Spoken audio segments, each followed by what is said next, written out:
Ayo TV na millardayo.com. Mimi ni Bakari Chijumba.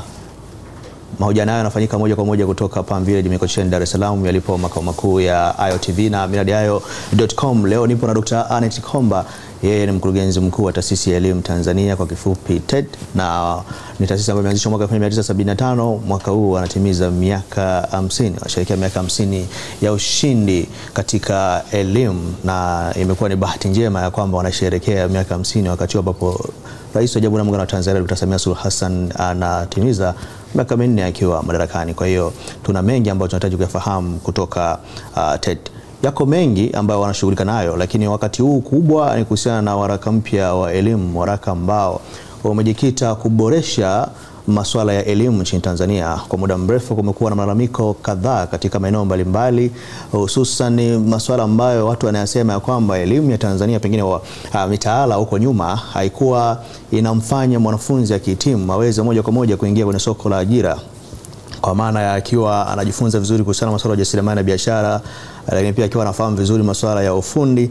Na hii ikapelekea hapa katikati VETA ikatrendi sana baada ya kauli ambayo waziri mkuu alitoa akiwa mkoani Singida kwamba wanafunzi wakihitimu wasilalamike tu hakuna ajira, wanaweza kaenda VETA wakapata ufundi. Akihitimu degree mwanafunzi, labda amehitimu degree ya masuala ya masuala ya daktari au degree kwenye maeneo mengine mbalimbali, amekosa elimu, amekosa kuajiriwa, aende VETA apate ufundi, elimu ya ufundi, ajiajiri. Watu wakasema sasa tunasoma kuanzia darasa la kwanza mpaka wanafika kidato cha 6, alafu tena unaambiwa uende VETA.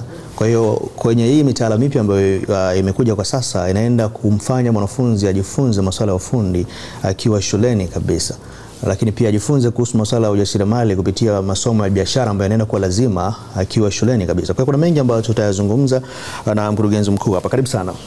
Asante, nashukuru sana Bakari. Asante.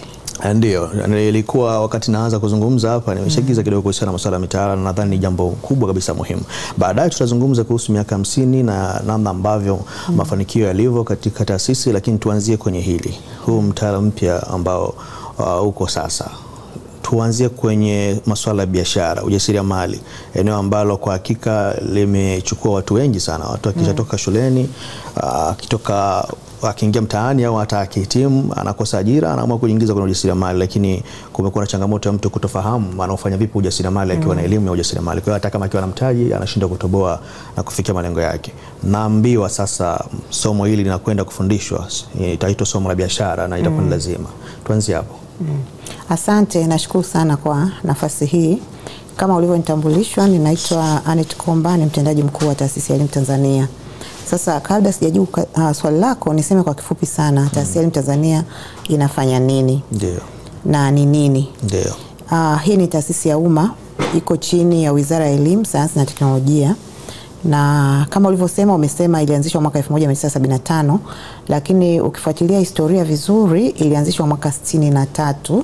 Kipindi hicho ilikuwa ni kama kitengo cha Chuo Kikuu cha Dar es Salaam. Okay. Kwa hiyo historia yake ni kwamba ilianzia Chuo Kikuu cha Dar es Salaam. Ilipofika mwaka 75 ikaundwa sasa kama taasisi huru nje ya himaya ya Chuo Kikuu. Kwa hiyo tukiangalia historia huwa tunaanzia mwaka 75, lakini vizuri pia kujua nyuma ilitokea wapi. Ndio. Na kama ulivyosema tunatimiza miaka 50 sasa.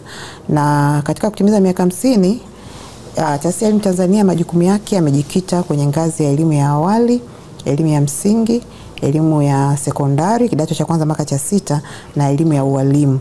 Na katika elimu ya ualimu tunajikita zaidi na ngazi ya stashahada, yani certificate na diploma tu. Ngazi ya degree hiyo hatushughuliki nayo. Na Taasisi ya Elimu Tanzania inatekeleza majukumu makubwa manne. Kwanza tunabuni na tunaandaa mitaala ya elimu ya awali, msingi, sekondari na ualimu. Lakini pia tunaandaa vifaa saidizi vya kutekeleza mtaala ambavyo ni vingi. Viko vitabu, viko viongozi vya mwalimu, vitabu vya ziada, tunasimamia uidhinishaji wa vitabu vya ziada, tunaandaa moduli na kila kitu ambacho kitamfanya mwalimu aweze kutekeleza mtaala kule shuleni. Lakini kazi ya tatu, tunatoa mafunzo endelevu ya walimu kazini. Lengo la mafunzo haya ni kuwafanya walimu waelewe vizuri mtaala na wautekeleze vile ambavyo inakusudiwa. Na mwisho huwa tunafanya tafiti na kutoa ushauri elekezi kwa serikali na wadau mbalimbali kuhusu mambo mbalimbali, kuhusu mbinu za ufundishaji, matumizi ya teknolojia katika ufundishaji na ujifunzaji, matumizi ya ICT, matumizi ya maudhui ya kidijitali na kadhalika. Kwa hiyo kwa ujumla tunafanya hizo tafiti ili tuweze kutoa maamuzi ambayo yamepata taarifa kutoka kwenye matokeo ya utafiti. Kwa hiyo ndio Taasisi ya Elimu Tanzania. Yes. Sasa nije kwenye swali lako kuhusu mitaala iliyoboreshwa. Umesema vema kwamba mwaka 2023 tulianza kutumia mitaala iliyoboreshwa. Na mitaala hii, utumiaji wa mitaala hii umeenda sambamba na matumizi ya sera ya elimu na mafunzo iliyoboreshwa. Kwa hiyo mwaka 2023 tulianza kutekeleza sera ya elimu na mafunzo ya mwaka 2014 toleo la 2023, ambalo hii sera sasa imebeba mitaala hiyo iliyoboreshwa. Na kazi ya kuandaa hiyo mitaala ilifanywa na Taasisi ya Elimu Tanzania kama nilivyokuambia majukumu yake, na tulishirikiana na kamati maalumu ya kitaifa iliundwa na Mheshimiwa Waziri wa Elimu, Sayansi na Teknolojia, Mheshimiwa Profesa Adolf Mkenda. Aliteua wataalamu wabobezi wasimamie kuhakikisha kwamba tunafanya maboresho yenye tija, na kamati hii iliongozwa na mwenyekiti wake Profesa Makenya Maboko. Kwa hiyo tumeboresha mitaala, na nikisema kwa kifupi sana, haya ni maboresho ya 6 tangu tupate uhuru. Tunasema maboresho ya 6 yamefanyika kwenye serikali ya awamu ya 6 na yamefanyika wakati Mheshimiwa Rais anatimiza miaka 4. Kwa hiyo kuna maboresho mengi kwa kweli ukitizama ile mitaala yetu, na kama ulivyosema kulikuwa na malalamiko mengi kutoka kwa wadau kwamba mitaala yetu haikidhi mahitaji ya sasa. Na labda niseme kwamba kila mitaala iliyokuwa ikitekelezwa nchini ilikuwa sahihi kwa kipindi kile husika. Lakini sasa kutokana na mabadiliko makubwa ya sayansi na teknolojia, maendeleo ya kisiasa na kadhalika, mitaala yetu sasa ikaonekana kwamba imepitwa na wakati. Kwa hiyo ikawa inatoa wahitimu ambao hawana ule ujuzi wa kuweza kujiajiri, au hata ukimwajiri hawezi kutekeleza majukumu mbalimbali na kadhalika. Kwa hiyo Rais wa awamu ya 6 Mheshimiwa Dr. Samia Suluhu Hassan alivyoingia tu madarakani, maelekezo yake ya kwanza akiwaapisha viongozi aliowateua kwa mara ya kwanza ilikuwa ni kwamba Wizara ya Elimu ikafanye mapitio ya sera ya elimu na mitaala. Na hilo tumelifanya kwa umakini. Tumefanya mapitio hayo, tumefanya kwa kutumia njia mbalimbali. Tulipita kwa wadau kuwauliza wanataka nini kwenye elimu yetu, wanatamani tuwe na mitaala aina gani. Lakini pia tukaenda kujifunza kwa wenzetu. Tukaenda kujifunza katika nchi ambazo zimeendelea, ambazo zimefanya vizuri. Tumejifunza Uingereza, tumejifunza Finland, tumejifunza Ujerumani, tumejifunza Sweden, tukaja lakini na nchi ambazo tunafanana nao ngazi ya maendeleo. Tumejifunza Kenya, tumejifunza Uganda, tumejifunza Rwanda, Malawi na kadhalika. Kwa sababu ukumbuke huyu muhitimu wetu hatajifungia tu hapa nchini. Atapaswa atoke apambane kitaifa, kimataifa na kadhalika. Kwa hiyo ilibidi tujifunze pia mitaala wenzetu ikoje. Kwa hiyo baada ya kujifunza tukakaa, tukafanya uchambuzi wa tulichojifunza na maoni ya wadau, tukatengeneza mtaala. Sasa wadau kwa kweli walikuwa na mengi. Nitasema kwa uchache sana. Kwa mfano, wadau wengi kwa asilimia kubwa sana, takriban hata zaidi ya 95, waliomba tuanzishe somo la ujasiriamali. Kuwe na somo mahususi linaloitwa ujasiriamali. Kwa hiyo baada ya kujifunza kwa wenzetu na kuichambua kitaalamu, tukaona hii tusio na somo la ujasiriamali. Ujasiriamali ni kipengele kidogo sana ambacho ni kama cha ubobezi, kinatakiwa kufundishwa ngazi ya juu zaidi. Kwa hiyo huku chini tukaitafsiri utaalamu, tukasema tuanzishe somo la elimu ya biashara ambalo ni la lazima kuanzia kidato cha kwanza mpaka cha 4. Na ukumbuke kwamba katika maboresho ya mitaala tumesema tumeandaa, ukiangalia mfumo wa elimu, kuna elimu ya lazima ya miaka 10. Maana yake nini? Mtoto akianza darasa la kwanza hata toka kwenye mfumo wa elimu mpaka afike kidato cha 4. Ila akifika darasa la 6 atafanya maamuzi kwamba ninapenda kujiunga mkondo wa amali au mkondo wa jumla. Lakini mkondo wote atakaojiunga lazima somo la elimu ya biashara ni la lazima. Kwa hiyo automatically darasa la 7, darasa la 7 katika mtaala ulioboreshwa limeondolewa. Elimu yetu ya msingi itakuwa mpaka darasa la 6. Na hii ilikuwa ni kwa wale wanafunzi ambao wanafunzi wataanza na wanafunzi ambao wamejiunga darasa la kwanza mwaka 2023. Ukumbuke mwaka jana tulianza kutekeleza mtaala kwa darasa la kwanza, darasa la awali, darasa la kwanza, darasa la 3. Ndio. Ambao wale sasa hivi walianza kutekeleza mtaala mpya wako darasa la 4. Kwa hiyo mwakani kwa mfano tunaendelea darasa la 5, mtaala ulioboreshwa. Sasa hao mwakani ni mwaka 2026, 2027 watafika la 6. Hao sasa ndo hawatofika la 7. Ndio kuanzia 2027 ndo rasmi sasa kutakuwa na mambo ya darasa la 7. Kutakuwa na mtihani wa darasa la 7, kutakuwa na upimaji endelevu. Na ule upimaji wa darasa la 6 pale utakuwa kama ule wa darasa la 4 ulivyokuwa. Ndio, utakuwa kama darasa la 4 na darasa la 2 pia. Lengo tu ni kupima kuona kwamba wanafunzi wetu wamefikia yale malengo ambayo wamepata ule umahiri ambao tunataraji. Na wale ambao hawajapata tufanyeje ili tuwawezeshe wapate ule umahiri waendelee kidato cha kwanza. Sawa. Kwa ukifika darasa la 6 pale unachagua kwamba unaenda masomo ya amali au unaenda masomo mkondo wa jumla. Mkondo wa jumla. Ndio. Tofauti ya mkondo wa jumla na yule wa mkondo wa amali ni nini? Tofauti yake kubwa ni kwamba ule mkondo wa amali umelenga kumpa ujuzi wa moja kwa moja ambao utamfanya akifika kidato cha 4 aweze kutoka kwenye mfumo wa elimu, aweze kujiajiri au kuajiri wengine na kuweza pia kumudu maisha yake moja kwa moja. Niseme kwamba ule mkondo mwanafunzi atajifunza kwa kutumia mtaala wa VETA. Na namna ulivyopangwa mwanafunzi atachagua fani moja tu ya kujifunza. Ziko fani nyingi. Kuna fani kwa mfano ya kilimo, kuna fani ya urembo, kuna fani ambayo urembo nayo imegawanyika. Kwa mfano kwenye urembo kuna ususi, kuna makeup na kadhalika, kuna useremala, kuna ufundi magari. Kwa hiyo mwanafunzi atachagua kitu kimoja tu. Kwa mfano naweza nikachagua labda nataka kujifunza juu ya useremala tu. Kwa hiyo nitachukua ile fani moja ya useremala, nitaisoma kwa kutumia mtaala wa VETA. Kuanzia kidato cha kwanza mpaka cha 4. Mpaka cha 4. Lakini pamoja na hiyo fani moja nitasoma masomo kama 6 hivi ambayo yameandaliwa kutumia mtaala wa Taasisi ya Elimu Tanzania. Lengo lake ni kuhakikisha unyumbufu kwamba huyu mtoto pamoja na kwamba anasoma hiyo amali lakini apate pia masomo mengine ya kumsaidia kuweza kuitumia ile amali yake. Kwa mfano kama anasoma useremala, kuna somo la lugha, kwa mfano somo labda Kifaransa, lugha ya kigeni au Kiarabu. Hiyo lugha itanisaidia kufanya ule ujasiriamali, kufanya biashara ile ya useremala na wale watu wa mataifa mbalimbali.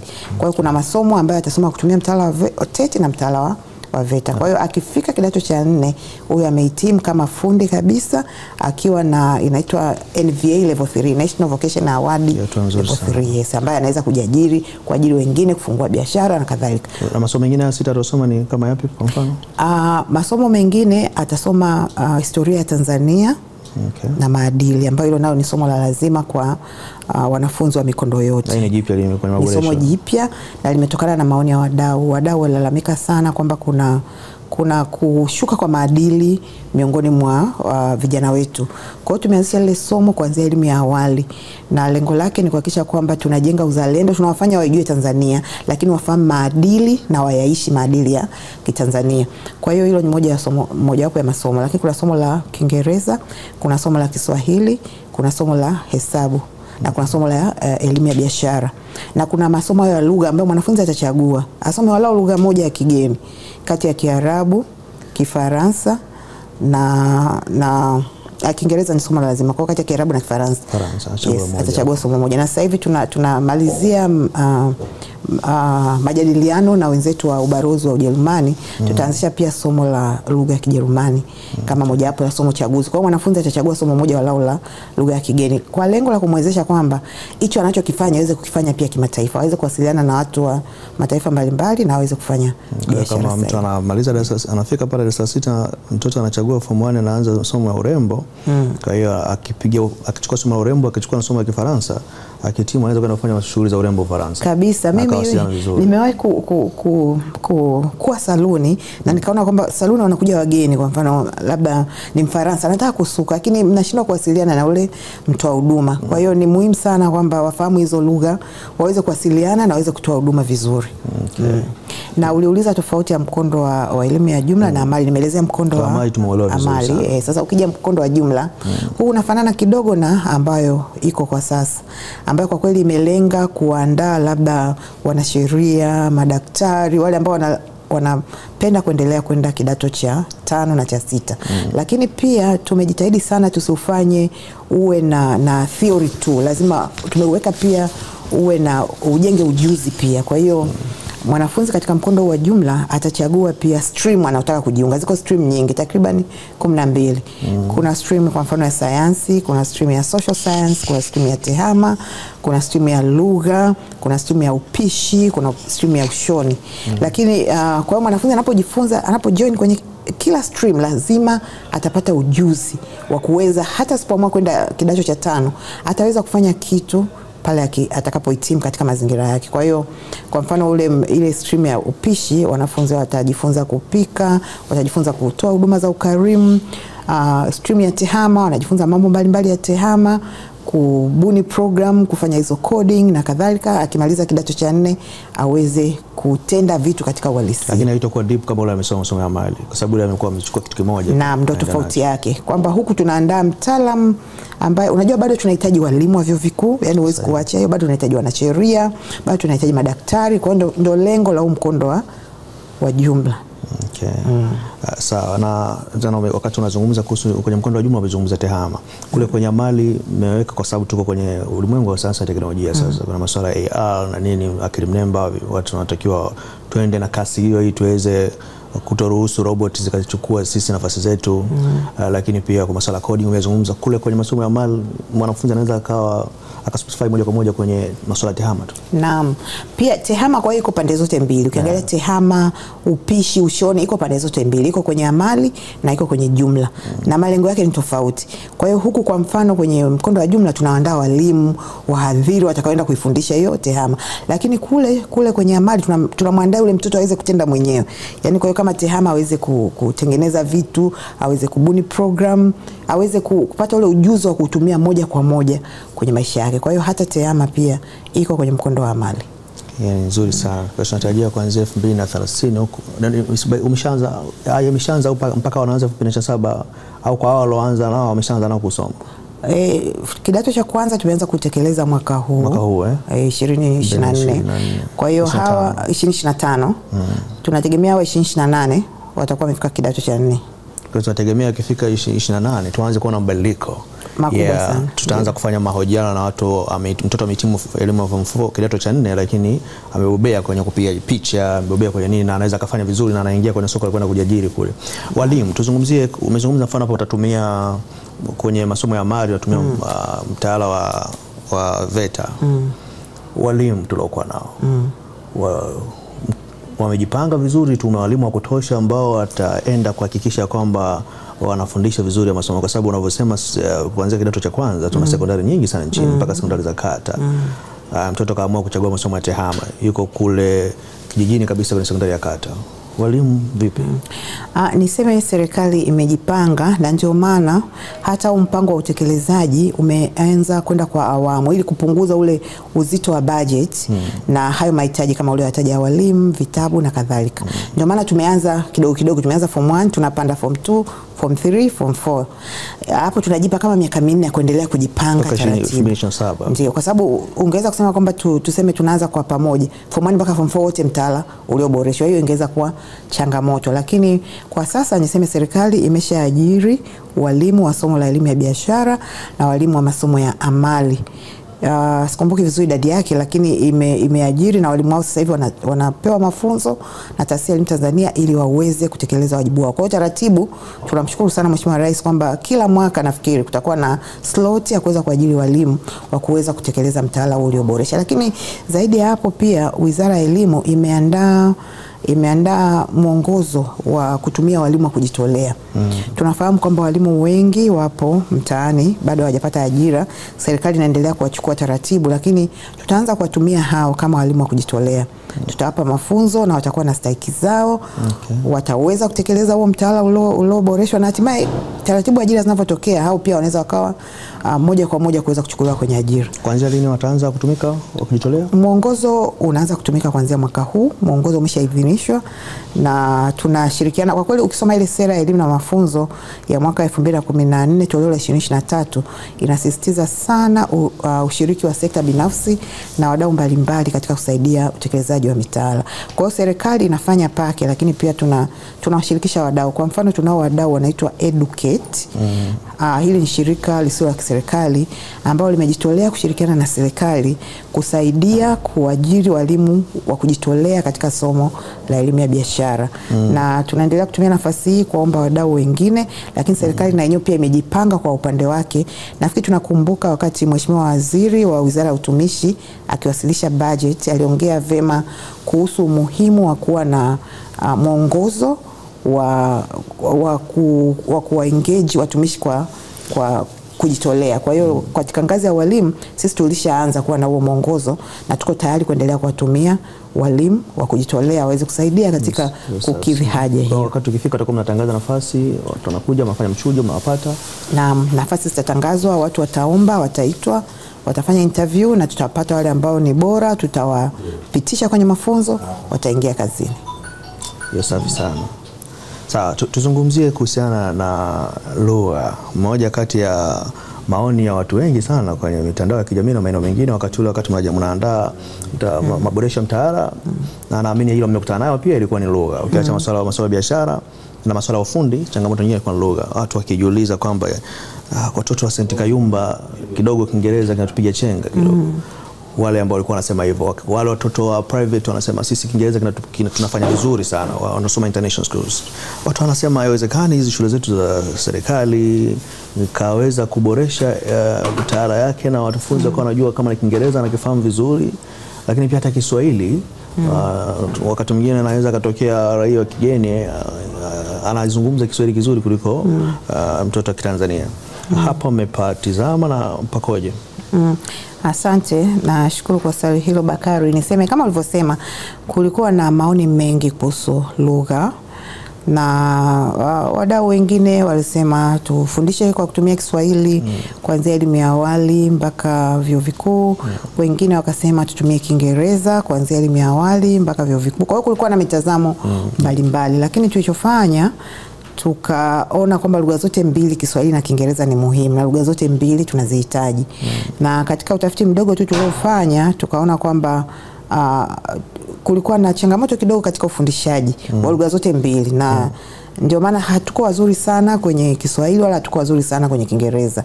Kwa hiyo mitaala iliyoboreshwa kwanza kabisa imesema Kiingereza kifundishwe kuanzia darasa la kwanza kwa wale wanafunzi wanaotumia Kiswahili kama lugha ya kufundishia, lakini vile vile Kiswahili kitumike kufundisha kuanzia kifundishwe kama somo kwa wale wanafunzi ambao wanatumia Kiingereza kama lugha ya kufundishia.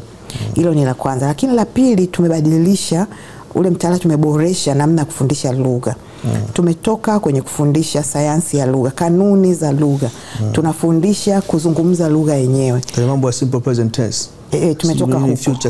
Tumetoka huko. Unaweza kufahamu vizuri kanuni lakini huwezi kuwasiliana. Kwa hiyo tumejikita zaidi kwenye kuwasiliana. Kadiri unavyowasiliana vile vile pia unasoma kanuni. Kichwani kwako unajifunza kwamba kumbe ninapoongea wakati uliopo niongee hivi. Kwa hiyo hatufundishi kabisa kanuni kama kipindi, yani uingie darasani ujifunze past tense, present tense. Hakuna mambo sahihi. Hakuna. Tunajifunza kwa Kiingereza inaitwa communicative language teaching language approach, ndio inayotumika kufundisha lugha zote mbili, Kiingereza na Kiswahili. Kwa hiyo tuna imani kwa kufanya maboresho hayo yatasaidia kutuwezesha kuweza kuzijua vema lugha zetu hizo mbili. Lakini niseme kwamba tunavyotekeleza hii mitaala tunafanya pia ufuatiliaji wa kujifunza nini kinaendelea, changamoto ni nini, tuboreshe nini. Kwa hiyo mchakato wa utekelezaji wa mtaala kwa kweli ni haufiki mahali ukakatika.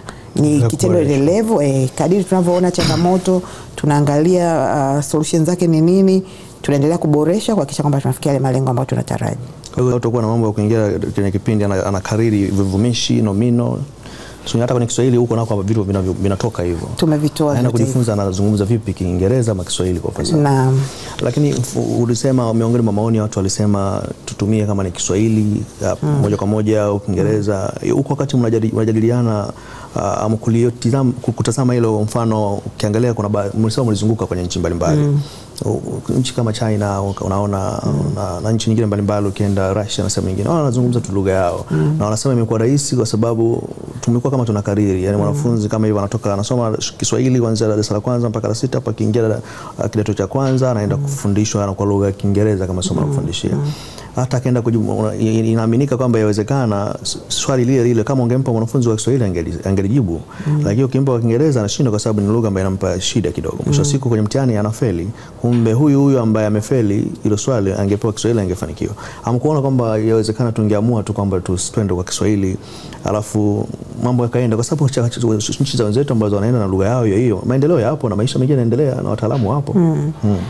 Niseme hilo limezingatiwa. Ukisoma sera iliyoboreshwa imesema lugha zote mbili zitumike. Ila ambacho kimewekwa ni kwamba kwa mfano ukianzisha shule ukataka itumie Kiswahili kuanzia la kwanza mpaka kidato cha 4, unamwandikia tu katibu mkuu Wizara ya Elimu, anatuma timu yake kuja kukagua, kujihakikishia kwamba unazo rasilimali za kutosha za kuweza kutumia Kiswahili kama lugha ya kufundishia, hasa ile ngazi ya sekondari, kwamba vitabu viko vya kutosha, una walimu wanaweza kutumia lugha vizuri, unapata kibali, unafundisha hivyo hivyo mpaka vyuo vikuu. Kwa hiyo sera yetu tunasema ni nyumbufu, imeruhusu matumizi ya lugha zote mbili kwenye ufundishaji na ujifunzaji. Kwa hiyo Kiingereza na Kiswahili vyote vinaruhusiwa. Ndio maana hata shule zinazotumia Kiingereza kama lugha ya kufundishia kuanzia darasa la kwanza zinaomba kibali, zinakaguliwa, zinapata kibali, zinatumia Kiingereza. Hivyo hivyo na Kiswahili form 1 mpaka form 4, shule ambayo inahitaji ina uhuru wa kuomba kibali, na hata vyuo vikuu ikakaguliwa, ikapewa kibali, ikatekeleza mtaala wa kutumia Kiswahili. Hiyo ni nzuri sana. Wakati wa mtihani sasa, mfano kidato cha 4 pale, kama shule inafundisha Kiswahili tu mwanzo mwisho, maana yake watakuwa na mtihani wao maalum. Mimi nafikiri hiyo haina tofauti na huku chini. Ukumbuke huku tuna lugha shule nyingi zinatumia kwa mfano Kiswahili kama lugha ya kufundishia, lakini zipo zinazotumia Kiingereza. Nao wanafanya mtihani mmoja ambao uko kwenye lugha tofauti. Kwa hiyo nafikiri hiyo itatumika pia kwa kidato cha kwanza mpaka cha 4. Hiyo nzuri. Kwa hiyo maana yake ni kwamba sasa kama una shule yako na hii sasa ni shule private au hata shule za umma, yani anaweza kaamua tu mtu mkuu wa shule fulani akasema mimi naamua bwana shule yangu inaenda na Kiswahili, mtamruhusu kweli? Sio mkuu wa shule anayeamua kwa shule za serikali, kwa sababu shule za serikali ziko chini ya ofisi ya Rais TAMISEMI. Na ukiangalia halmashauri nyingi tu zimeanzisha shule za serikali zinazotumia Kiingereza kama lugha ya kufundishia.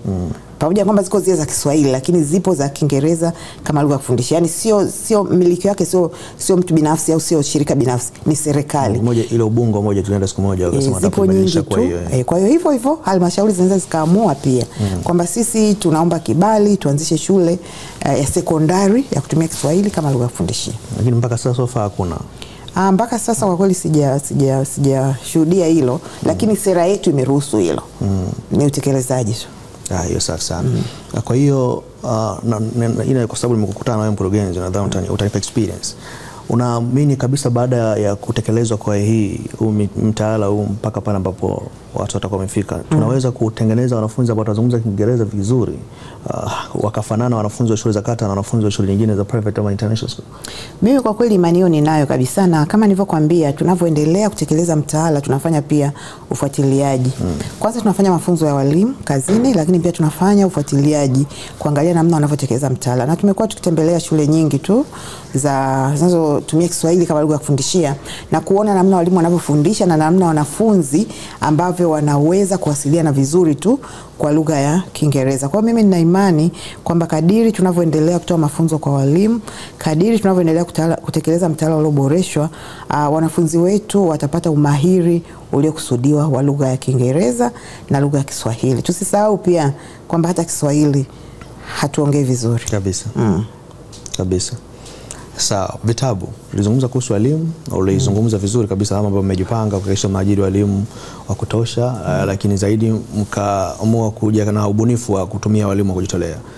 Vitabu. Hapo hali iko vipi? Tuna vitabu vya kutosha kuenda vizuri kwenye haya maboresho? Niseme tunaendelea kuishukuru sana serikali. Maandalizi ya vitabu yamefanyika. Vitabu vya madarasa yote ambayo yanatekeleza mtaala ulioboreshwa vimeandaliwa, lakini pia vimechapwa na kusambazwa. Serikali imeendelea kutoa fedha kwa ajili ya uchapaji na usambazaji wa vitabu hivyo. Na niseme kwamba vitabu tunasambaza tuna usambazaji wa aina mbili. Kwanza tunasambaza nakala ngumu ya vitabu ambayo usambazaji wake wa vitabu vingi ni kwa uwiano wa kitabu kimoja wanafunzi 3. Lakini pia tunasambaza nakala laini. Tumetengeneza maktaba mtandao, kwa Kiingereza inaitwa e-library, ambayo hiyo imepakiwa vitabu vyote, miongozo, mitaala, miutasari na kila kitu. Kwa hiyo kwa zile shule ambazo zina miundombinu wanaweza kabisa kuingia kwenye maktaba mtandao na wakavipata vitabu bila hata kuhitaji bando. Kwa hiyo taratibu, ukisoma hii mitaala yetu na sera imesisitiza sana matumizi ya tehama katika ufundishaji na ujifunzaji, na ndio maana na sisi tumeandaa hiyo e-library ili kuhakikisha kwamba iwe ni nyenzo mojawapo ya kuimarisha ufundishaji kwa kutumia tehama. Sawa. Na tukiwa hapo kwenye vitabu, nimeambiwa na mchakato na mpango mzuri sana kuhakikisha kwamba wanafunzi kidato cha 5, kila mwanafunzi kidato cha 5 anapata laptop na vitabu vyake vinakuwa vinapakiwa kwenye laptop yake na anajifunzia. Akiondoka laptop anaiacha, wanafunzi wengi wanaitumia. Na ni mpango mzuri kwa kweli. Nataka kujua mmefikia wapi kwenye maandalizi ya hili jambo kwenda kulitekeleza. Asante. Hiyo ipo kwenye mwanzoni ulisema kwamba Taasisi ya Elimu Tanzania inatimiza miaka 50 mwaka huu. Sasa tumeamua kuyafanya kutimiza miaka 50 kwa tofauti kidogo. Tumeamua kuunga mkono juhudi za dhati za serikali ya awamu ya 6 chini ya Mheshimiwa Dr. Samia Suluhu Hassan. Nimeongea hapo kwamba Mheshimiwa Rais na serikali yake wamefanya mengi. Kwanza wamesimamia maboresho ya mitaala, wamesimamia upatikanaji wa vitabu kwa uwiano wa vitabu vingi, kitabu kimoja wanafunzi 3, lakini viko pia vitabu vya wanafunzi wenye mahitaji maalum, wao wanapewa vitabu 3 mwanafunzi mmoja. Kwa hiyo tumesema sasa katika kusherehekea miaka 50 tuunge mkono juhudi hizo za dhati, tuwarudie wadau, tuwaombe watusaidie kuweza kuchangia kupata takriban shilingi bilioni 297 kwa ajili ya kuchapa na kusambaza vitabu kwa uwiano wa kitabu kimoja mwanafunzi mmoja. Lakini kati ya hela hizo tumetenga bajeti ya takriban shilingi bilioni 6.7 kwa ajili ya kununua kompyuta mpakato maalum kwa ajili ya wanafunzi wa kidato cha 5 na cha 6 wa mikoa 10 ya Tanzania bara na Zanzibar. Tunataka tujifunze katika hii mikoa 10, badala ya kupelekea nakala ngumu ya vitabu, tuwapelekee hizi kompyuta mpakato maalum. Nikisema maalum maana yake ni kompyuta ambayo kuanzia kiwandani imezalishwa mahususi kwa ajili ya matumizi ya kielimu. Maana yake ni kwamba pale mtoto hawezi kwenda kwenye mitandao mingine akatoka kwenye kujifunza. Kwa hiyo kompyuta hizo zitapakiwa vitabu, tuna maudhui kadhaa ya kidijitali pale TAI, huwa tuna rekodi vipindi katika walimu wakifundisha, lakini pia kuna maudhui yako kwenye namna ya katuni na kadhalika. Vyote vitapakiwa na mwanafunzi huyu atapewa, na baada ya miaka miwili akimaliza ile kompyuta itakuwa ni mali ya shule, itabaki pale shuleni, itaendelea kutumika na wanafunzi wengine. Kwa hiyo katika hii mikoa 10 itatusaidia kujifunza, kuona kwamba tunawezaje kuendelea kwenye mikoa mingine. Kwa hiyo lengo letu kwa kweli ni hilo, kwamba tuanze na mikoa michache, tujifunze namna ambavyo teknolojia inapunguza gharama. Nafikiri unafahamu kwamba kuchapa vitabu nakala ngumu ni gharama sana, na lakini pia inaharibu mazingira. Kwa hiyo tunavyojaribu kuhifadhi mazingira, pia tunajaribu kwenda huko upande wa kutumia kompyuta maalum mpakato. Kwa hiyo tunaendelea kujifunza kuona ni njia gani itapunguza gharama, lakini pia itaimarisha ufundishaji na ujifunzaji. Sofa mpaka sasa kwenye vitabu vya mtaala mpya shilingi ngapi serikali imetenga? Nizungumza gharama hapa nimekumbuka. Ambazo zimeshatumika kununua vitabu. Kwa sasa zinaweza zikafika takriban hata bilioni 35 kwa miaka hii miwili ya fedha, kwa sababu tulianza mwaka jana kutekeleza mtaala ulioboreshwa. Mwaka jana tulipata takriban bilioni 17 na mwaka huu tumepata pia takriban bilioni 17. Kwa hiyo ni takriban bilioni 34. Na hivi vitabu nikiongelea maisha yake shuleni katika hali ya kawaida, tunataraji kitabu kiishi kwa miaka 3. Kwa hiyo baada ya miaka 3 unaweza kukikuta kimechakaa, kinahitaji kubadilishwa, kuletwa kitabu kingine. Kwa hiyo ndio maana tunajaribu kufanya tathmini ya gharama, kwa sababu kila baada ya miaka 3 kama uko vizuri lazima uchape tena, usambaze tena. Kwa hiyo ni gharama kubwa. Lakini pia kama nilivyosema, pia tunaharibu mazingira. Kwa hiyo tunajaribu kuangalia pia matumizi ya teknolojia kama yatasaidia kupunguza gharama hii. Yani nzuri sana. Kuna swala ambalo lipo ambalo nao ni muhimu la walimu. Sasa hivi naambiwa walimu wanatakiwa angalau diploma. Mwalimu anaenda kufundisha msingi angalau ana elimu ya diploma ambayo tena pia akiwa amefika kidato cha 6. Tuelezea pia hilo. Tulifahamu vizuri. Walimu wa certificate wajiandae kwamba wanatakiwa kuongeza elimu. Hapana, niseme katika maboresho ya mitaala tumezingatia pia ubora wa elimu. Ukisoma maandiko mbalimbali, ukisoma matokeo ya utafiti yanaeleza kwamba ubora wa elimu unaelezewa kwa 100% na ubora wa mwalimu. Yaani unaweza ukawa na mwalimu bora hata chini ya mti ukafundisha vizuri, wanafunzi wakapata ule mahiri ambao umahiri unaokusudiwa. Kwa hiyo tumeboresha ubora wa walimu. Tumesema walimu wa elimu ya msingi wawe ni wahitimu wa kidato cha 6. Wakihitimu kidato cha 6, kumbuke sasa hivi ni kidato cha 4 wahitimu. Wakihitimu kidato cha 6 wataenda kwenye kozi ya walimu kwa miaka 2. Na katika kipindi hicho hawatajifunza maudhui ya somo. Yaani tunawaandaa walimu wa shule ya msingi. Kwa hiyo kule hatuwafundishi, kwa mfano mtu anaandaliwa kuwa mwalimu wa sayansi kwa mfano. Hatuendi kumfundisha sayansi kwa sababu tunaamini baada kidato cha 6 ameshapata sayansi ya kutosha. Kwa hiyo tunaenda kumfundisha namna ya kuifundisha hiyo sayansi kwa wanafunzi wa elimu ya msingi. Na wale walimu ambao wapo tayari kazini, hakuna mwalimu ambaye ataathirika na haya maboresho. Mwalimu ambaye atataka atajiunga ni kwa hiari, ambaye hatataka ataendelea tu kuwa na elimu yake. Unajua mabadiliko ya elimu yanaenda taratibu. Yaani uwezi ukasema sasa kuanzia leo hao walimu siwataki watoke, hapana. Tuko nao, lakini kikubwa kabisa ambacho serikali imefanya, imeanzisha kitu kinaitwa mafunzo endelevu ya walimu kazini. Kwa kifupi yanaitwa MEWAKA. Sasa mafunzo haya kiutaratibu yanatakiwa yatolewe katika ngazi ya shule. Kule walimu waliko, wakutane siku moja katika wiki, wanapanga wenyewe, wanachagua siku moja, wanakaa, wanafundishana, wanapeana wenyewe kwa wenyewe. Lakini Taasisi ya Elimu Tanzania imewaandalia mfumo unaitwa Learning Management System ya walimu, ambao tumepakia huko moduli na maudhui mbalimbali, ambao wakikutana walimu wanaweza kutumia ule mfumo wakajifunza mambo mbalimbali, na kama kuna changamoto ule mfumo unawaruhusu kuwasiliana moja kwa moja na Taasisi ya Elimu Tanzania kama kuna changamoto ambayo wanashindwa kuishughulikia wenyewe.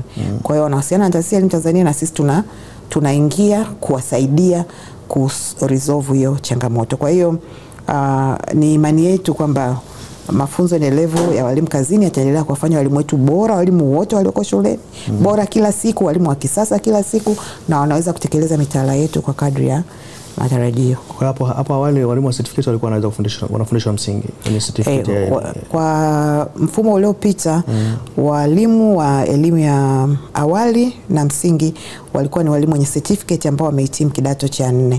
Sasa katika mtaala ulioboreshwa tumesema ni walimu wa diploma waliohitimu kidato cha 6, na walimu wa sekondari ni walimu waliohitimu elimu ya chuo kikuu.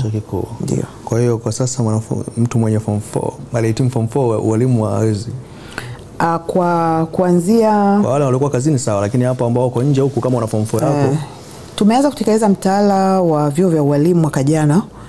Kwa hiyo wale walioingia walikuwa ni kidato cha 6, wahitimu kwa kidato cha 6. Kwa hiyo kwa sasa vyuo, lakini kuna program maalum ya walimu wa sayansi.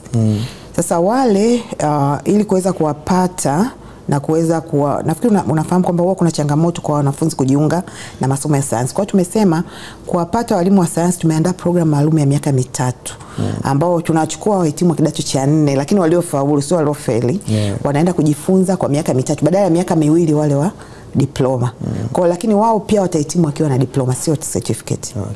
Lakini wa kidato cha 4 haiwezekani alifaulu vizuri kidato cha 4 akaenda akasoma certificate afu then akaingia diploma akaenda kufundisha. Certificate ya walimu haipo sasa. Ndio maana inakuwa ni imeshafutwa kabisa, haipo. Na haiwezekani huyo form 4 akaenda kumpeleka kwenye diploma akasomea diploma ya elimu. Wa form 4 tumeboresha, ndio maana nasema tumeboresha. Tunatamani walimu nao ufanane. Sasa kukosa ajira wengi, uko nasema hata walimu huko tulikuwa tunapata huko sasa sasa hapo unaposema ukisema hata walimu, yani maana yake walimu ni kitu cha chini kwamba ambacho kila mtu anaweza kukipata. Tumetoka huko. Nadhani hii hata walimu msiyesema kwamba ilikuwa ni sehemu inaonekana chini. Ni kwa sababu eneo la walimu nadhani linaajiri wanafunzi wengi. Lilikuwa linaajiri watu wengi kwa sababu kama unasema mpaka sehemu wanawahitaji mpaka waenda kuchukua kujitolea. Kwa hiyo nadhani hata idhana mimi watu wanasema walimu wengi walikuwa ni wale ambao walikuwa wamefeli. Sidhani kama ilikuwa ni sahihi na haifai kabisa. Lakini naamini walimu wengi walikuwa wanaenda kwenye walimu sio kwa sababu wamefeli, lakini kwa sababu ni eneo ambalo linahitaji watu wengi. Leo ajira zikitangazwa za maeneo ya engineering wako wachache. Lakini walimu tunawahitaji kila siku kwa sababu shule zinazalishwa kila siku na shule ziko mpaka ngazi ya kata. Na wanasema huyu ataweza kujiuliza, jamani, sasa tulikuwa tunaenda huku wengi, na hata kwa mwanafunzi wa form 4 sasa hivi asitegemee kuwa mwalimu. Unless otherwise ajiendeleza amaliza kidato cha 6, si ndio? Naam. Kwa sasa ni lazima awe amehitimu kidato cha 6. Na kwa kweli mimi nitumie nafasi hii kuwashukuru sana walimu. Kwa kweli hauwezi kufika mahali ukadharau mchango wa walimu. Mwalimu yote aliyokufundisha, awe alikuwa kidato cha 4, nafikiri kuna kipindi tulikuwa na walimu waupe, walifanya kazi yao na waliweza kutengeneza hili taifa kama tulivyo. Kwa hiyo nilisema mwanzoni kwamba kila mtaala ni bora kwa kipindi husika. Kwa hiyo kwa kipindi kile walifaa na walitufaa, waliweza kutuandaa, ndivyo wengi tumefundishwa na walimu wao na tupo hivi tulivyo. Kwa hiyo tunathamini sana mchango wao, lakini niseme maboresho haya yamelenga pia kuhakikisha kwamba tunafanana na nchi ambazo zinatuzunguka. Ukiwaangalia wenzetu Kenya, Uganda, Rwanda, walishatoka huko siku nyingi sana kuwa na walimu wa kidato cha 4. Kwa hiyo wameboresha standards za walimu, wanachukua walimu wa kidato cha 6. Kwa hiyo na sisi tumeenda huko kwa maana ya kuboresha hadhi ya mwalimu, kuboresha sifa ya mwalimu ili isionekane kama walimu ni mahali anapoenda mtu yule ambaye amekosa fani yote ile ya kujiunga. Yako masomo ambayo yamefuta kwa maboresho? Yapo masomo yamefutwa na mengine yameunganishwa. Kwa mfano somo katika kidato cha kwanza mpaka cha 4 na 5 mpaka 6 tumefuta somo la civics na somo la general studies, ambayo hayo sasa yameunganishwa in a way. Tumepata somo la historia Tanzania na maadili ambalo linafundishwa kwa Kiswahili hili kuanzia kidato cha kwanza mpaka cha 6. Lakini pia huku chini tumefuta somo la tumeanzisha somo la jiografia na mazingira. Zamani kulikuwa kuna somo la social studies ambalo lilikuwa limeunganisha historia na jiografia. Sasa hivi tumetenganisha, historia imekaa peke yake, tuna somo tuna historia peke yake na historia na maadili, lakini jiografia imesimama peke yake, imekuwa jiografia na mazingira badala ya kuunganisha jiografia na historia. Na masomo mengine ambayo tumeanzisha somo la mawasiliano ya kitaaluma. Hilo ni somo la lazima kwa kidato cha 5 na cha 6 na ngazi ya walimu. Tunatamani wanafunzi wetu waweze kuwasiliana vema kitaaluma, lakini pia walimu wetu wanafundishwa namna ya kuwasiliana vema kitaalam, namna ya kuwasiliana na wanafunzi, lugha ambayo unapaswa kutumia unapokuwa na wanafunzi na kadhalika. Kwa hiyo hayo ni baadhi ya masomo mapya, na masomo mengine kama nilivyosema, zamani pia tulikuwa na somo linaloitwa sayansi na teknolojia. Tumelifuta ile, tumeanzisha tu somo linaloitwa sayansi. Tumefuta ile neno teknolojia. Kwa nini teknolojia imeondoka kati sasa hivi tupo kwenye ulimwengu wa teknolojia zaidi? Haimaanishi kwamba ukisema sayansi na teknolojia ndio ile teknolojia inakuwemo, hapana. Hata ukisema sayansi bado teknolojia imo humo. Kwa hiyo tumetoa tu ile neno teknolojia kwa sababu kimantiki ilikuwa haliji vizuri. Lakini bado teknolojia itaendelea. Bado teknolojia imo kwa kiasi kikubwa. Tunahakikisha kwamba tunawafundisha wanafunzi vitu ambavyo vinaendana na ulimwengu wa sasa, waweze kuwa wabunifu. Niseme mitaala yetu imejikita kujenga zile stadi za karne ya 21, kuwafanya wanafunzi wetu wawe wabunifu, waweze kuwasiliana, waweze kushirikiana, waweze kutumia fikra tunduizi, waweze kuwa wazalendo na kadhalika. Kwa hiyo tumejikita sana kuhakikisha tunajenga hizo stadi za karne ya 21. Kwa hiyo kila tunavyofundisha tunahakikisha walimu wanatumia njia za kuwafanya wanafunzi washirikiane, wawe wabunifu, wabuni project, wabuni miradi, waweze kutatua changamoto katika mazingira halisi waliopo. Niliona mjadala hapa juzi wakati masuala ya kisiasa hapa yanaenda kwa spidi kabisa. Nikaona watu mtandaoni, kuna mmoja kama alikuwa anatania hivi, lakini nikaona kuna hoja, ndio maana niliuliza kuna somo mifuta la uraia. Sasa siasa ndio hizi Tanzania zimeshika kasi kwa spidi, alafu somo la civics yenyewe limefutwa huko. Wanafunzi hao tutatengeneza baada ya muda watakuwa wajua hata masuala ya demokrasia, siasa kwa undani vizuri na vitu vingine.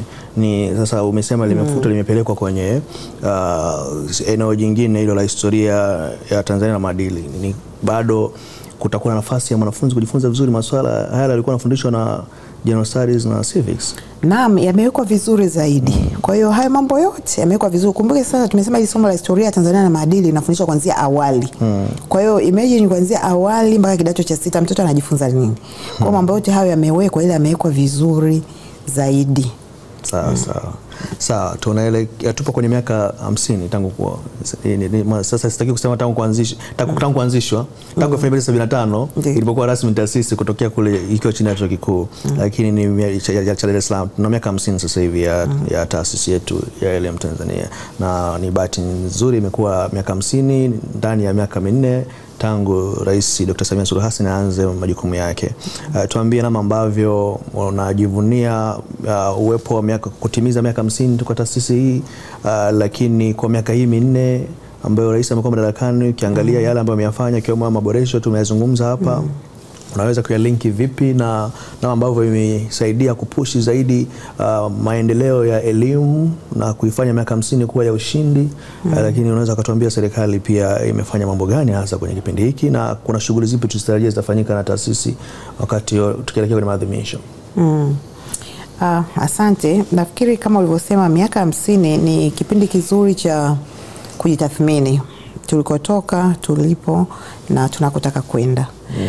Ukitathmini vema tulikotoka, kwa kweli tulikotoka ni mbali.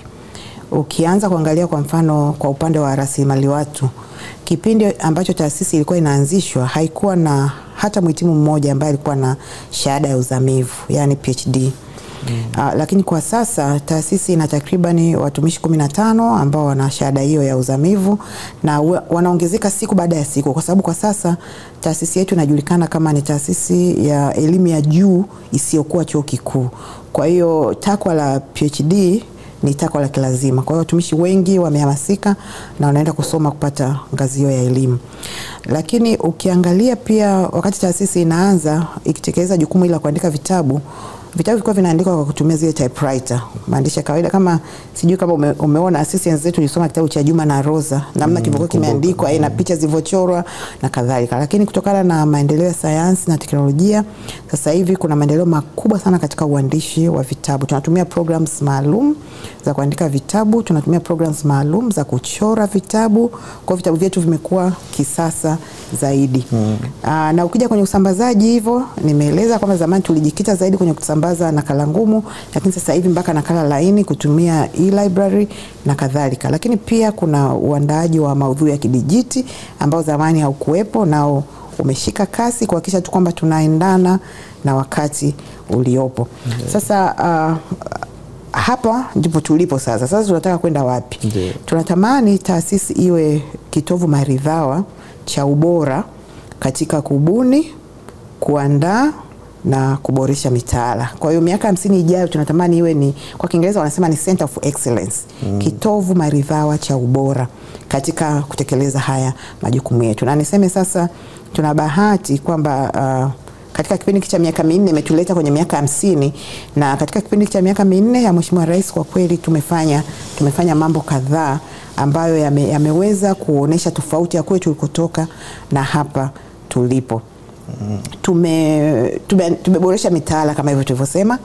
Tumekifanya kwenye kipindi cha miaka 4, tulipewa fedha za kutosha, tumeweza kuboresha mitaala, tumeweza kuandika vitabu vya kutosha, na vitabu hivyo vimezingatia sana wanafunzi wenye mahitaji maalum. Nafikiri tumekuwa tukimsikia sana Mheshimiwa Rais akiongea sana juu ya uzingatiwaji wa elimu maalum. Kwa hiyo tuna wanafunzi wasioona, lakini pia tuna wanafunzi wenye uoni hafifu. Tumeandaa vitabu vya Braille kwa ajili ya wanafunzi wasioona na vitabu vya maandishi yaliyokuzwa kwa ajili ya wanafunzi wale wenye uoni hafifu. Na vitabu hivyo kwa kweli vinasambazwa kwa uwiano wa vitabu 3 mwanafunzi mmoja. Yaani kila mmoja na 3, kwa sababu vile viko very delicate, na wanafunzi kwa vile na mahitaji maalum, kimoja kiharibika kiwepo cha pili na cha 3 na kadhalika. Ukumbuke, mimi nikikumbuka historia wakati nasoma kwa mfano, nakumbuka wanafunzi hawa ambao wana mahitaji maalum walikuwa hawana vitabu, na ilikuwa lazima ukiwa registered kama mwanafunzi mwenye mahitaji maalum upewe msaidizi wako ambaye ni mwanafunzi ambaye atatembea na wewe darasani, na ikifika jioni anakusomea zile notes ili wewe uweze kuandika notes. Lakini kwa kweli hilo sasa hivi halipo tena. Huyu mwanafunzi hahitaji kuwa na msaidizi kwa sababu atafundishwa darasani akitoka nje na kitabu chake ambacho anasoma kwa maandishi yale ya Braille. Kwa hiyo tumeweza kuhakikisha kwa kweli usawa kwa maana ya kuzingatia mahitaji maalum. Na kwa upande wa walimu tumeboresha sana ufundishaji na ujifunzaji. tumeboresha mbinu za kutoa mafunzo ya walimu, mafunzo endelevu ya walimu kazini. Nimesema kipindi cha zamani ilikuwa ukitaka kufanya mafunzo yale ambayo Taasisi ya Elimu Tanzania inatoa ni lazima uitishe mkutano. Labda useme niko Morogoro, unaitisha walimu wote kutoka Ruvuma, kutoka wapi, Kigoma, waje pale Morogoro utoe mafunzo. Jambo ambalo ni gharama sana. Lakini katika kipindi cha miaka 4 tumeweza kuwa na kitu kinaitwa darasa janja. Kwa Kiingereza inaitwa Smart Classroom, ambayo tumesimika madarasa janja yako kama 4. Moja liko hapa Taasisi ya Elimu Tanzania, nyingine liko Taasisi ya Elimu Kibaha, iliyokuwa Taasisi ya Elimu Kibaha, lingine liko Zanzibar, na nyingine liko Dodoma. Lakini haya madarasa janja, kila darasa janja lina uwezo wa kuwaunganisha walimu takriban 340 kwa muda, kwa wakati mmoja, ambao wako maeneo mbalimbali. Yaani mwalimu yuko Kigoma, mwalimu yuko Mwanza, mwalimu yuko wapi, lakini mwezeshaji yuko kwenye darasa janja. Kwa hiyo mwezeshaji anaweza kukaa, yule anayefundisha anakaa Taasisi ya Elimu Tanzania, anatoa mafunzo na walimu huko waliko wanajiunga, wanapata mafunzo. Kwa hiyo imesaidia sana kuimarisha ubora wa mafunzo. Kwa sababu tulivyokuwa tukifanya mafunzo ya ana kwa ana, mara nyingi ililazimika tuandae watu wanaitwa TOT. Yaani tunakaa kikao, labda tunaandaa TOT 100, afu unagawa, wewe utaenda kutoa Mtwara, wewe Lindi, wewe Mwanza. Kwa hiyo pale kuna kuchuja ubora wa mafunzo, kwa sababu huna uhakika na ule uwezo wa kila mtu anaenda kufundisha. Lakini pia gharama, lakini pia gharama ilikuwa kubwa sana. Lakini sasa hivi tuna mtu mmoja tu ambaye tumemchuja, kwa hiyo watu wote wanapata mafunzo kutoka kwa yule mtu mmoja kokote waliko. Na gharama sasa hivi, wale zamani walikuwa walibidi watoke kule waje huko wakaenda Dodoma siku kadhaa, hata muda kufundisha kule kama ni mwalimu mzuri anashindwa. Lakini umezungumza hicho kitu nimekumbuka. Nilipata bahati ya kutembelea Taasisi ya Elimu Kibaha wa siku moja, na hata nilifanya coverage nzuri sana, ipo kwenye YouTube yetu ya Miradi Hayo. Namna ambavyo wanafunzi walikuwa wanafundishwa elimu kutumia hizo madarasa janja. Wakati ule kulikuwa na wengine wako Dodoma, wanafunzi wa Dodoma, wanafunzi wa Kibaha walifundishwa na mwalimu mmoja. Hapo umezungumzia kwa upande wa uwezeshaji. Nataka kujua kama bado ule mpango wa wanafunzi wale kuwa wanafundishwa kwa staili ile unaendelea na mafanikio yake yamekuwaje? Niseme sisi kwa upande wetu, kama nilivyokuambia majukumu yetu, sisi jukumu letu limejikita kwenye kutoa mafunzo ya walimu kazini. Kwa sisi madarasa janja ya kwetu tunayatumia kwa ajili ya kutoa mafunzo endelevu ya walimu kazini. TAMISEMI inaendelea na ile program ya kutumia madarasa janja kufundisha. Na tunaenda kwenye kuboresha, ni miongoni mwa maboresho, yani ni moja kati ya vitu vizuri sana kwenye kuboresha. Nyinyi mnaiunga mkono ile, mnatamani kuiona kama TAMISEMI ikiendelea, na hata mkaipa support na mkaiweka kwenye mipango kazi ya kuona kwamba tunaenda kuboresha elimu kwa upande huu. Kwa kweli niseme matumizi ya teknolojia ni mazuri na yanasaidia. Kama ulivyoona TAMISEMI ilivyokuwa inatumia, kuna shule nyingine labda haina mwalimu kabisa wa somo fulani. Kwa hiyo kwa mfano Kibaha tunafahamu ni moja ya shule bora. Tukiangalia kuna masomo ambayo huwa mara nyingi yanakuwa hayana walimu, kama physics kwa mfano. Kwa hiyo mwalimu wa physics akawa Kibaha, akafundisha, akaconnect na shule nyingine ambazo hazina walimu. Nafikiri ni mpango mzuri ambao serikali kupitia TAMISEMI iliuandaa, na nina imani kwamba ina lengo la kuendeleza. Lakini mfano sijajua kama nyinyi Taasisi ya Elimu ina nafasi nzuri kama hivi ya kupeleka vitabu, laptop kwa wanafunzi ili kutengeneza mazingira mazuri. Tunaenda sasa hivi tunafundisha masomo ya amali kama unavyosema, somo la urembo na nini. Inawezekana mwalimu bora wa urembo akawa yuko Dodoma, lakini anahitaji kusambaza hiyo. Hakuna uwezekano kwamba TAMISEMI waendelee majukumu yao wenyewe pia kwa nafasi yenu kama Taasisi ya Elimu, mkaona namna ya kusambaza zile ukiacha laptops unazopeleka, ukasambaza zile kompyuta, kuboresha madarasa janja, au inakuwa mwezi sio eneo lenu kwa sasa hivi? Sio eneo letu, lakini tunalo jukumu la kufanya. Niseme sisi tunachokifanya pale Taasisi ya Elimu Tanzania kwa sasa tunayo television. Tuna kituo cha television ambacho kimejikita katika kusambaza masuala ya elimu tu, vipindi vya ufundishaji. Kwa hiyo tunachofanya kama hivyo ulivyosema, kipindi tunaangalia ule mtaala wote kwa mfano wa urembo. Tunawaita walimu mahiri, wanafundisha, tunawarekodi. Kwa maana yake tunashare vile vipindi, tunavirusha kwa zile shule ambazo labda hazina wanafunzi, wanaweza kujifunza kwa kutumia hivyo vipindi ambavyo tumevirekodi. Sawa. Ndio ulikuwa unaelezea mafanikio. Ulifikia kwenye hiyo masuala ya kutumia ya madarasa janja kwa ajili ya uwezeshaji. Kama kuna mengine ya kuongezea? Mafanikio mengine ni lile nilolisema la kuandaa mfumo wa ujifunzaji na ufundishaji wa walimu ambao unaitwa Learning Management System. Tunashukuru kwamba tumeweza kuanzisha mafunzo endelevu ya walimu kazini, na ule mfumo wetu umepakiwa matini mbalimbali ya kisasa kabisa ya kumfanya kila mwalimu aweze kujifunza na kuwa kisasa na aweze kumudu darasa lake. Nitumie nafasi hii kuwaomba walimu kujiunga kutumia huo mfumo. Mfumo unapatikana bure tu, hauhitaji kuwa na bando. Unaingia tu, unajisajili, unaweza kupata manufaa huko, na ukiwa na changamoto uweze kuwasiliana na Taasisi ya Elimu Tanzania ili uweze kutatua hiyo changamoto yako. Lakini pia maendeleo mengine ambayo tunaendelea kuyafanya, tunavyosambaza vitabu, tumeanzisha mfumo wa usambazaji wa vitabu ambao huo utasaidia kutupa taarifa moja kwa moja kutoka shuleni. Mwalimu anapopokea vitabu anaweza kutujulisha moja kwa moja kwamba amepokea vitabu kadhaa, lakini mwalimu pia anapokuwa na upungufu wa vitabu, yani labda anatakiwa kuna vitabu 10 anavyo 5 tu, anaripoti moja kwa moja kupitia huo mfumo ambao Taasisi ya Elimu Tanzania tutaona na tutaweza kumpelekea vitabu kwa wakati. Na kwa kufanya hivyo itapunguza sana hii changamoto ya shule kutokuwa na vitabu na kushindwa kutoa taarifa kwa uharaka ili ziweze kushughulikiwa kwa uharaka zaidi. Lakini pia niseme katika kipindi hiki cha miaka 4 Taasisi ya Elimu Tanzania pia ilikabidhiwa vituo vya uchapaji ambavyo zamani vilikuwa vinamilikiwa na Wizara ya Elimu. Sasa katika kipindi cha miaka 4 tumeweza kupata fedha za kununua mashine za kisasa kabisa za uchapaji. Kituo chetu cha uchapaji kinaitwa Press A, kiko pale mjini kabisa, kinapakana na ofisi ya zamani Ikulu iliyokuwa ofisi ya Mheshimiwa Waziri Mkuu. Kinafanya uchapaji wa kisasa kabisa na tunakitumia kuchapa vitabu kwa ajili ya kusambaza vitabu vya kiada, viongozi wa mwalimu na kadhalika, lakini pia tunakitumia kuchapa nyaraka mbalimbali za serikali. Tunachapa hotuba za bajeti, tunachapa nyaraka zinazotumika kwenye mahakama, nyaraka zinazotumika hospitalini na kadhalika. Kwa hiyo tunashukuru kwamba tumeweza kuimarisha hivyo vituo vyetu, na nitumie pia nafasi hii kuwakaribisha wadau tuweze kutembelea kituo chetu na kuweza kukitumia. Okay. Na kwenye kuwashirikisha hapo wadau, nimekumbuka pia kuna namna ambavyo sasa hivi mnafanya ili kukusanya fedha kuzidi kuboresha zaidi kwenye haya masuala. Wa mchakato vipi, ushiriki wa wadau kwenye kuwapa support kwenye hilo uko vipi, na wito wako wadau wengine ambao bado hawajaguswa?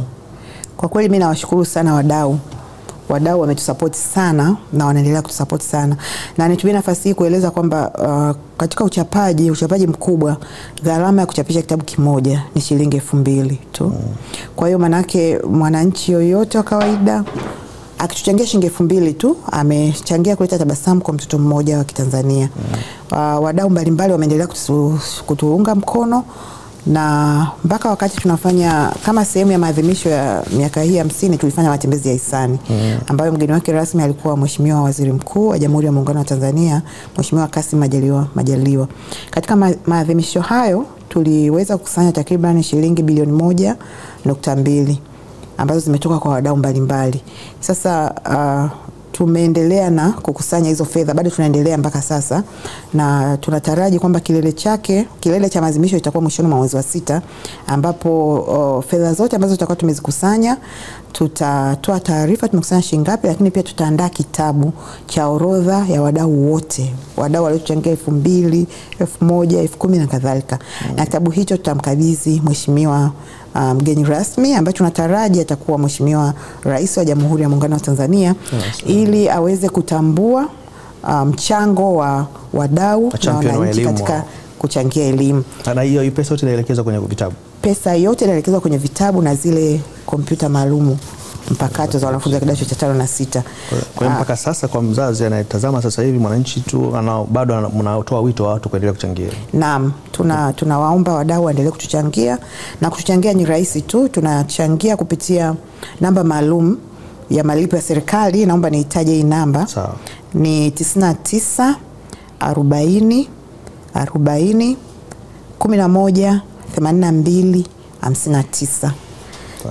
Nirudie 99 40 40 11 82 59.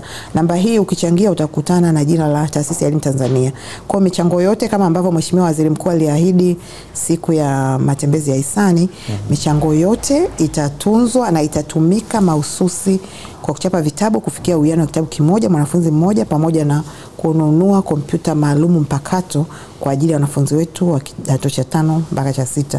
Niombe sana wadau waendelee kutunga mkono katika hilo. Sasa na hapo kwa kuunganisha, kama kuna mtu anakuwa na jambo lolote anahitaji kupata maelezo zaidi, tumezungumza vitu vingi sana, lakini inawezekana kuna mtu ana kiswali chake anajiuliza kuhusiana na mtaala mpya na afahamu majibu yake.